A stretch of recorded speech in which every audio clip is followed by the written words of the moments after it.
सो hi guys, तो आज का हमारा टॉपिक है बेसिक टर्म्स ऑफ अकाउंटिंग, जिसमें हमारे पास सबसे पहले आज टॉपिक है गुड्स। गुड्स का मतलब क्या होता है?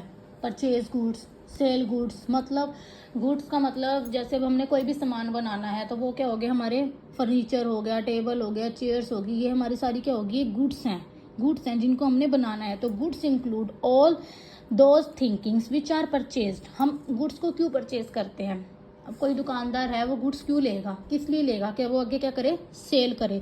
तो हम गुड्स परचेज करते हैं किसके लिए? फॉर रीसेल के लिए। और which are used for producing the finishing products. और इनका या तो फिर यूज भी किया जाता है कि फिनिशिंग करनी है किसी भी प्रोडक्ट्स की, उसके लिए भी हम क्या करते हैं, कुछ गुड्स को लेते हैं। उनको गुड्स को लिया जाता है, उनको अच्छे से फिनिशिंग करना गुड्स की उस प्रोडक्ट को बनाने में। उसके बाद वो प्रोडक्ट अगर हमारा अच्छे से तैयार हो गया है, कोई भी जैसे थोड़ा बहुत रॉ मटेरियल वाला गुड्स चाहिए जिसमें कोई टूट फूट है, जैसे मान लो कोई चेयर्स हैं, कुछ हल्की फुल्की सी क्रैकिंग वगैरह है, तो जाहिर सी बात है कि कोई कस्टमर ऐसे लेगा नहीं क्रैकिंग वाली, क्रैक हुई होगी टेबल या चेयर या कोई भी फर्नीचर कुछ भी हो मान लो गुड्स में। तो वो हम क्या करते हैं, कुछ ऐसी गुड्स लेकर आते हैं जिनको वहाँ पे क्रैकिंग जहाँ होती है वहाँ पे हम उसको अच्छे से रॉ मटेरियल से प्रोडक्ट को प्रोड्यूसिंग करके अच्छे से फिनिशिंग करके प्रोडक्ट को कि हम उसको क्या कर सकें, सेल कर सकें।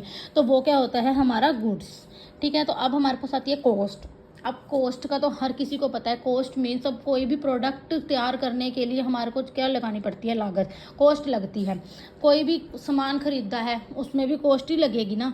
अब मान लो किसी ने सोफ़ा बनाना है तो उसके लिए अब बेचेंगे तो बाद में, लेकिन पहले तो बनाना पड़ेगा ना। बनाने के लिए हमें सामान चाहिए, हमें मटेरियल भी चाहिए सोफ़े के लिए अच्छे से, फिर तैयार हो जाएगा, कवर कुवर हर चीज़ चाहिए हमारे पास अवेलेबल होनी चाहिए। तो उसके लिए हमारी खुद की क्या लगती है, कॉस्ट लगती है।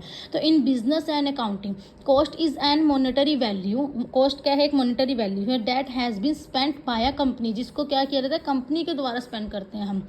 ये एक कंपनी की बात हो रही है, वैसे अदरवाइज कॉस्ट हर किसी में लगती है। In order to produce something, यानी कुछ प्रोड्यूस करना होता है, वही in a business cost expenses the amount of money that is spent on a production. वही प्रोडक्शन करनी या फिर क्रिएशन करना गुड्स का या फिर सर्विसेज का, उसके लिए हमें क्या लगानी पड़ती है, कॉस्ट। तो वो होती है हमारी cost. Then next voucher.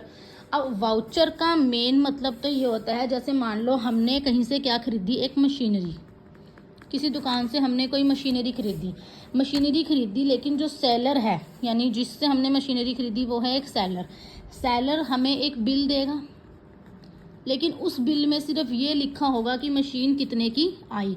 Suppose करो मशीन आई 25,000 की, ठीक है, तो उस बिल में सिर्फ यही लिखा होगा कि इतने की मशीन आई है, इतना बस, और उसके अलावा और कुछ नहीं लिखा होगा। लेकिन हम क्या करते हैं, एक अपना वाउचर बनाते हैं, उसमें ये नहीं